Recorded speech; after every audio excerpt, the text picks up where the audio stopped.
حق تعالیٰ جل شانہ نے انسان کو اس کی ذات سے مانگنے کے لیے ایک بہت بڑا عمل دیا ہے، وہ ہے دعا۔ دعا مستقل عبادت ہے، جیسے نماز مستقل عبادت ہے، روزہ مستقل عبادت ہے، زکوٰۃ مستقل عبادت ہے، حج ایک مستقل عبادت ہے، اسی طرح دعا بھی مستقل عبادت ہے۔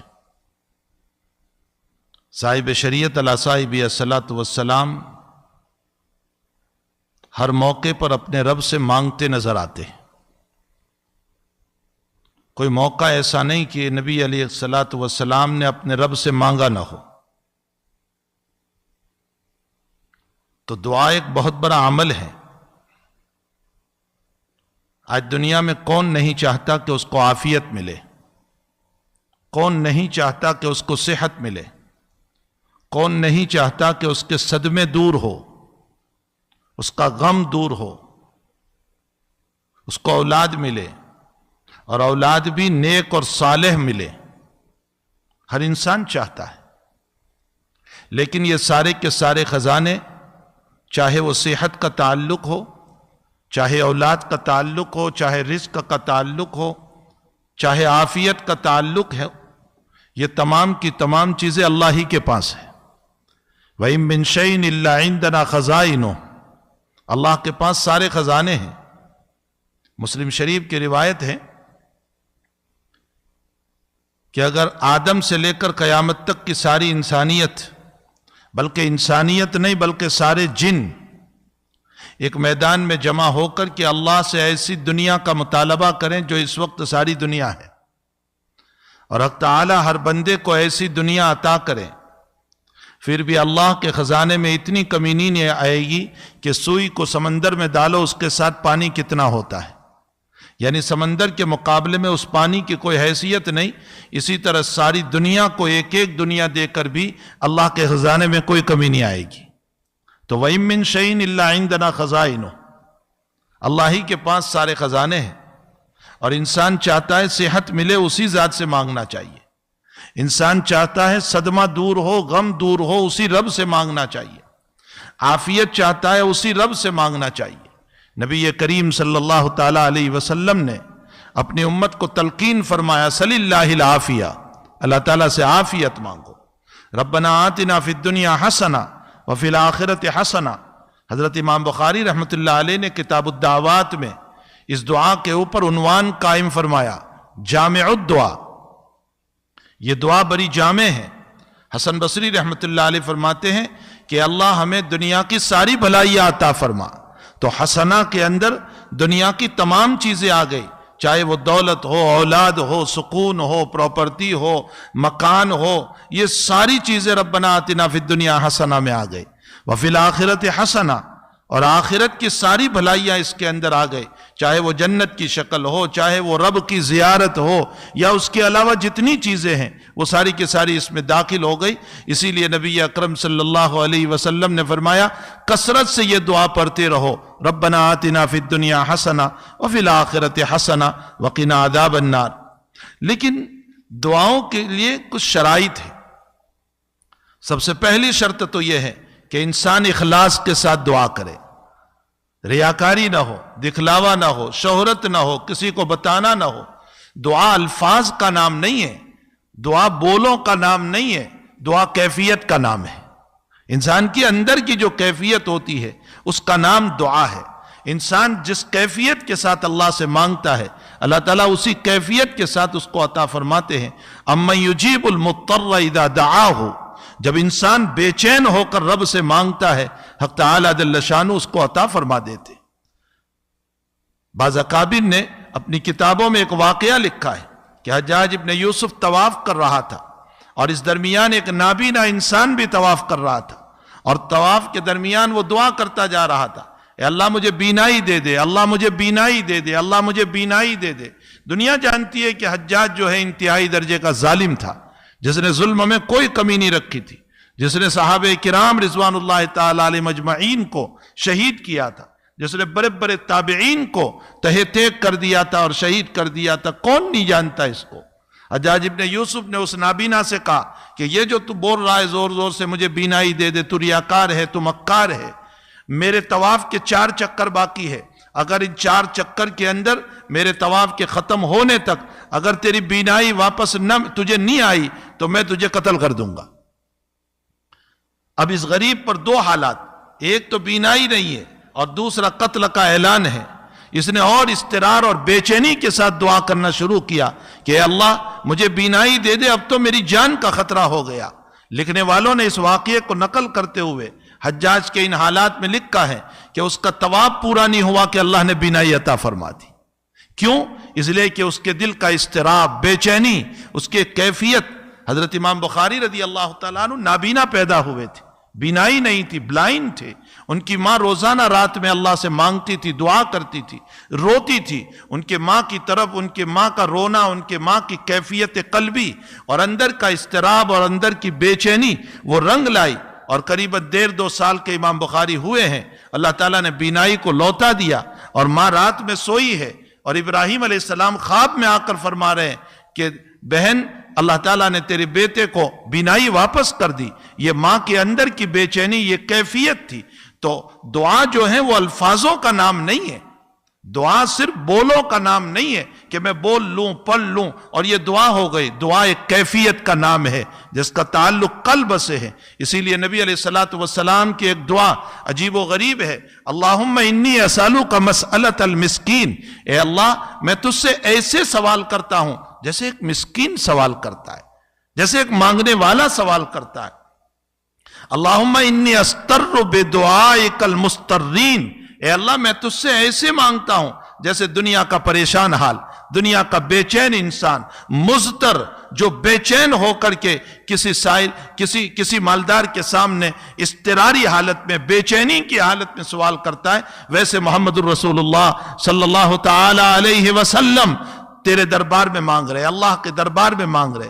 اور میرے بھائیوں، ہم دنیا میں دیکھتے ہیں کہ جب کوئی مظلوم اور جب کوئی سائل اور جب کوئی مانگنے والا ہمارے پاس آتا ہے، اس کے کپڑوں سے ہمیں پتا چلتا ہے کہ یہ ضرورت مند ہے، اس کے حالات سے ہمیں پتا چلتا ہے کہ یہ ضرورت مند ہے، اس کے کلمات سے ہمیں پتا چلتا ہے، اس کا چہرہ ہم کو بتاتا ہے۔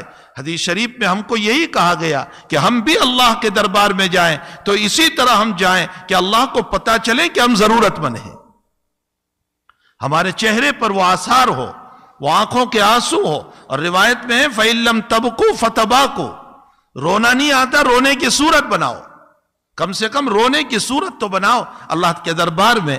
اور جو ہے ہم اس شکل کے ساتھ اللہ کے دربار میں پہنچے کہ اللہ تعالی ہم کو عطا فرما دے، اس کو رحم آ جائے، اس کو ترس آ جائے، تو اخلاص بہت بڑی چیز ہے۔ میرے بھائیو، حقیقت یہ ہے کہ وہ ہماری سن لیتا ہے بغیر اخلاص کے بھی۔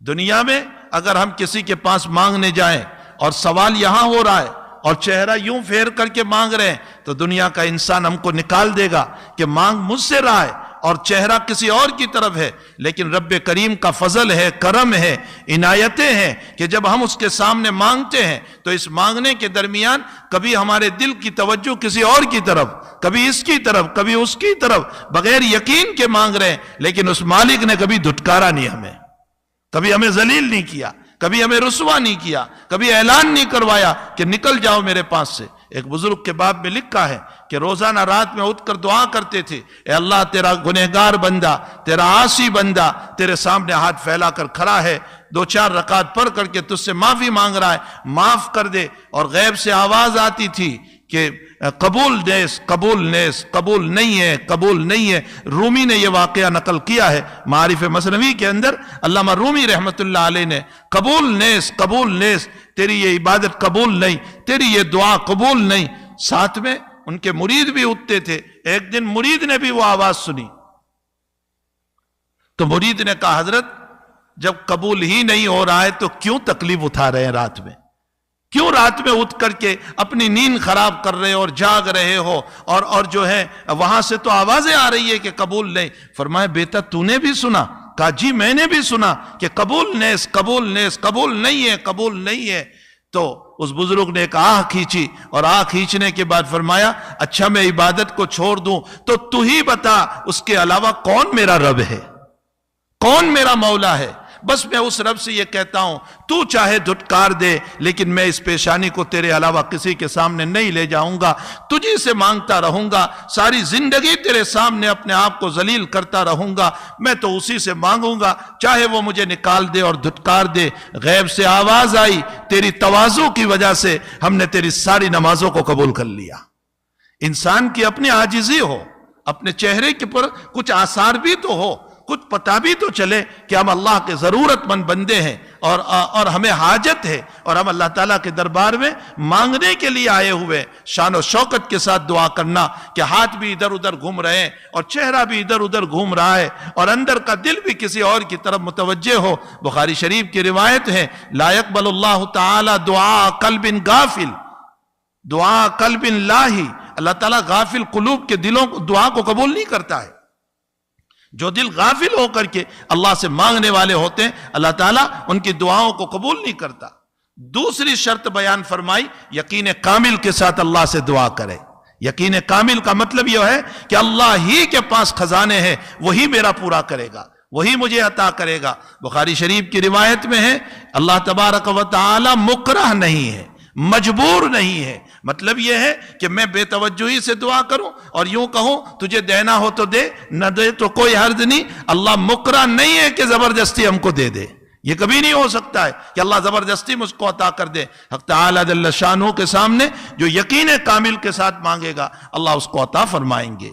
تیسری شرط علماء نے بیان فرمائی کہ ایک انسان کو گناہ پر قدرت ہے، وہ گناہ کر سکتا ہے، کوئی مانے نہیں، کوئی رکاوٹ نہیں، اس کے باوجود قدرت ہونے کے باوجود وہ گناہ کو چھوڑ دے، اس وقت وہ مستجاب الدعوات ہو جاتا ہے۔ کہ مجھے قدرت تھی گناہ کرنے پر، میں اس گناہ کو کر سکتا تھا لیکن تیرے خشیت اور تیرے خوف کی وجہ سے میں نے چھوڑ دیا، اس وقت وہ جو مانگتا ہے اللہ تعالیٰ اس کو عطا فرماتے ہیں۔ حضرات محدثین نے اس کے اوپر روایت نقل فرمائی ہے کہ بنی اسرائیل میں 3 آدمی جا رہے تھے اور اچانک بارش شروع ہو گئی، وہ بارش سے بچنے کے لیے ایک غار میں، ایک گفا میں چلے گئے۔ اچانک ایک بہت بڑی چٹان آ کر کے دروازے پر آ گئی، دروازہ بند ہو گیا، نکلنا مشکل تھا، دروازہ پورا کا پورا بند ہو گیا۔ اب اتنی بڑی چٹان ہے کہ وہ 3 اس کو ہٹا نہیں سکتے، تو ایک نے دعا فرمائی، اے اللہ میں والدین کا اطاعت گزار تھا، اس کے صدقے میں تو اس پتھر کو ہٹا دے۔ اللہ نے اس پتھر کو ہٹا دیا۔ دوسرے نے دعا کی، اے اللہ میرا کام یہ تھا کہ میں نے ایک مزدور کو مزدوری پر لیا اور وہ اپنی مزدوری چھوڑ کر چلا گیا، میں نے اس کی مزدوری کو جو ہے پارٹنرشپ بنا کر کے اپنے ساتھ لگا لیا اور اچھا خاصا نفع ہوا، میں نے اس کے نفع کو واپس کیا، میرا عمل تیرے لیے تھا، اخلاص کے ساتھ میں نے کیا تھا، اللہ تو اس چٹان کو ہٹا دے۔ اس عمل کے بدلے میں اللہ نے ہٹا دیا۔ اب تیسرا جو دعا کر رہا ہے اس کی دعا وہ یوں کہہ رہا ہے، اے اللہ میری چچا زاد بہن تھی، وہ مجھ سے قرض مانگتی تھی اور میں اس کو کہتا تھا تو مجھے غلط کام کرنے دے، تو مجھے منہ کالا کرنے دے۔ وہ عفت والی تھی، مجھے منع کرتی تھی۔ ایک مرتبہ وہ مجبور تھی، اس نے اپنی مجبوری میں مجھ سے قرضہ مانگا، میں نے قرضہ دیا اسی شرط کے اوپر کہ مجھے اپنا غلط کام کرنے دے، مجھے منہ کالا کرنے دے۔ لیکن جب میں اس کے قریب گیا تو اس نے کہا اتق اللہ، اے اللہ یہاں کوئی رکاوٹ نہیں تھی مجھے گناہ کرنے سے، وہ بالکل میں اس کے قریب پہنچ چکا تھا، وہ حسن و جمال کی بھی مالکہ تھی، اس نے مجھ کو اجازت بھی دے دی تھی اور میں نے اس کو پیسے بھی دے دیے تھے، لیکن اس کی زبان سے جملہ نکلا اتق اللہ، اللہ سے ڈر، اے اللہ مجھے کوئی رکاوٹ نہیں تھی اس گناہ کرنے سے، لیکن تیرا نام آ گیا اور میں وہاں سے اٹھ گیا، اے اللہ اس شیطان کو ہٹا دے۔ گناہ کی قدرت کے باوجود گناہ نہ کرنا، اس پر اللہ نے اس کی دعا کو قبول فرمایا۔ محدثین لکھتے ہیں کہ ایک انسان کو گناہ پر قوت ہو، طاقت ہو اور پھر بھی وہ گناہ کو چھوڑ دے، سود کھانے پر قوت ہے نہ کھائیں، اور حسن و جمال والی عورت کے ساتھ غلط کام کرنے پر قوت و طاقت ہے، پیسے بھی ہے، کوئی رکاوٹ نہیں ہے، لیکن خشیت خداوندی کی بنیاد پر ایک انسان کو طاقت اور قوت ہے کسی کو مارنے کی، لیکن وہ چھوڑ دیں اس کو۔ ایک انسان کو زبان اللہ نے دی ہے، وہ غیبت کر سکتا ہے لیکن وہ چھوڑ دے اس کو گناہ سمجھ کر، تو قوت اور طاقت ہونے کے باوجود جب انسان گناہ کو چھوڑ دیتا ہے تو وہ مستجاب الدعوات ہو جاتا ہے۔ اللہ اس کی دعا کو قبول کرتا ہے، حق تعالی جل شانہ اس کی اس وقت کی بات کو قبول کر لیتا ہے۔ تو شرط یہ بھی ہے کہ ہم گناہ کو چھوڑنے والے بنے۔ سیدنا عبد القادر جیلانی رحمۃ اللہ علیہ فرماتے ہیں تم گناہ کے چھوڑنے والے بنو، اللہ تمہاری دعا کو کبھی رد نہیں کرے گا۔ بہت پیارا جملہ فرمایا، تم گناہ کو چھوڑنے والے بن جاؤ، اللہ تمہاری دعاؤں کو کبھی رد نہیں کرے گا۔ تو اخلاص بھی ہو، یقین کے ساتھ اللہ سے مانگنا بھی ہو، ہم گناہ کو چھوڑنے والے بھی ہو۔ پھر ساتھ ساتھ ایک بات یہ بھی یاد رکھے کہ ہم اللہ سے جو چیز مانگتے ہیں وہ یقیناً وہ دیتا ہے اگر ہم اس کے لائق ہوتے ہیں، اور اگر لائق نہیں ہوتے ہیں تو اس کی جگہ کوئی مصیبت کو عطا دیتا ہے، اور اگر کوئی مصیبت بھی نہیں آتی تو اللہ کبھی بار بار ہمارے پاس سے منگواتا ہے۔ میں اس کی ایک مثال دے کر اپنی بات ختم کروں۔ بہت سی مرتبہ ہوتا یہ ہے، میرا معصوم لال، میرا بیٹا یا میرا نواسا یا میرا پوتا جو ہے وہ چھوٹا سا ہے، وہ جب ہم سے کوئی چیز مانگتا ہے تو نانا کو، دادا کو، ابا کو، باپ کو اس کا مانگنا بڑا اچھا لگتا ہے۔ اس کا طریقہ جو ہے نا مانگنے کا، اس کا پیار بھرا جملہ جو ہوا کرتا ہے، ابو جی دیجئے نا، نانا جان دیجئے نا، دادا جان دیجئے نا، وہ جس انداز سے بول رہا ہے اس کا مانگنا ہم کو بڑا اچھا لگتا ہے۔ تو ہم دوسروں کو کہتے ہیں بھائی صاحب آؤ نا، میرا بچہ کیسے مانگ رہا ہے، میرا نواسا کتنے پیار سے مانگ رہا ہے، میرا پیارا کتنے پیار سے مانگ رہا ہے۔ ہم سب کو دکھاتے ہیں۔ یہ مطلب نہیں ہے کہ میں اپنے بچے کو دینا نہیں چاہتا ہوں، میں دینا چاہتا ہوں، لیکن ذرا لوگوں کو بتاتا ہوں کہ میرا بچہ کتنے پیار اور کتنے لار سے اور کتنی محبت سے اور کتنی عاجزی والے کلمات سے مجھ سے مانگ رہا ہے۔ ہم بھی اللہ سے جب مانگتے ہیں تو اللہ سے مانگنے کے بعد حق تعالی جل شانہ ایک مرتبہ، دو مرتبہ، چار مرتبہ، بظاہر ہمیں یہ لگتا ہے کہ اللہ ہماری دعا نہیں سن رہا ہے، وہ سن رہا ہے۔ وہ راتوں کے خلوتوں میں کالے پتھر پر چلنے والی کالی چوٹی کی آواز کو سنتا ہے، تو کیا میری دعا کو وہ نہیں سنتا؟ یقیناً وہ سنتا ہے، لیکن وہ اپنے فرشتوں کو بتاتا ہے میرے فرشتوں دیکھو نا میرا بندہ کتنی عاجزی سے مانگ رہا ہے، کتنے پیار سے مانگ رہا ہے، کتنی محبت سے مانگ رہا ہے۔ اور جب فرشتوں کو دکھاتا ہے تو اللہ خوش ہوتا ہے، اور پھر خوش ہونے کے اوپر اللہ جھولی کو بھر دیتا ہے۔ ایک آخری بات سمجھ لیں، وہ یہ کہ ادھر مانگے ادھر قبول ہو جائے، ایسا نہیں ہو سکتا ہے۔ مانگے اور فوراً ہو جائے، ایسا نہیں ہو سکتا ہے۔ موسیٰ علیہ السلام نے فرعون کے باپ میں 40 سال تک دعا کی، تب جا کر کے موسیٰ کی دعا پوری ہوئی۔ نبی اکرم صلی اللہ علیہ وسلم نے مکہ والوں کے باب میں بخاری شریف میں ہے کہ مکی زندگی میں دعا کی تھی، اللہم علیک بقریش، اللہم علیک بابی جہل، اللہم علیک بعتبہ، اللہم علیک بشیبہ، اللہم علیک بربیہ، اللہ ان سب کی پکڑ کر لے۔ یہ مکی زندگی میں دعا کی، اور 6 سال کے بعد 5 سال کے بعد جا کر نبی کی دعا کا ظہور بدر کے اندر جا کر کے ہوا، اور نبی کی دعا پوری ہوئی۔ جب نبی علیہ السلام کی دعا 5 سال کے بعد ظہور پذیر ہوتی ہے، موسیٰ کی دعا 40 سال کے بعد ظہور پذیر ہوتی ہے، تو میرا مسئلہ یہ کیسے ہو سکتا ہے کہ میں فجر میں مانگوں اور ظہر میں ہو جائے، اور ظہر میں مانگوں اور عصر میں ہو جائیں، اور عصر میں مانگوں اور مغرب؟ یہ نہیں ہو سکتا ہے۔ اللہ کے وہاں وقت ہے۔ انشاءاللہ دعا کے سلسلے میں پھر اگلی نشست میں اللہ تعالیٰ نے توفیق دی تو چند بات ہم کریں گے تاکہ ہمیں آداب دعا معلوم ہو۔ اللہ ہم سب کو صحیح دعا کرنے کی، اللہ سے مانگنے کی، رجوع اللہ کی، اور اس ذات سے ہونے کا یقین نصیب فرمائے۔ وصلی اللہ علی النبی الکریم برحمتک یا ارحم الراحمین۔